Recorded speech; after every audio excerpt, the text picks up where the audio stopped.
start. I am Shakib, I'm with the Amphenol Basics Group, and today I'm here to tell you all about the leak detection cable.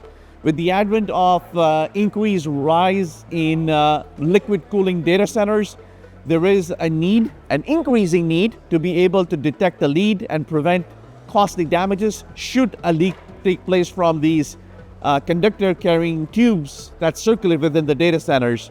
The mechanism behind the leak detection is fairly simple.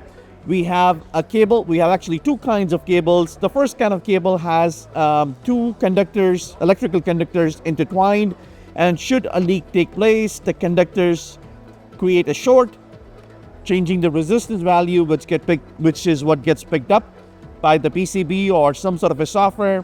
A second kind of a cable, similar philosophy, like the two conductors, electrical conductors, are within a jacket that's porous. The water seeps through the jacket, creating a change in resistance, which is what gets picked up. And in a nutshell, it's a simple, safe mechanism for you to detect a leak. And these cables are laid underneath the tubes that carry the liquid, which allows for a safe, easy, and cost-effective mechanism for preventing and detecting leaks.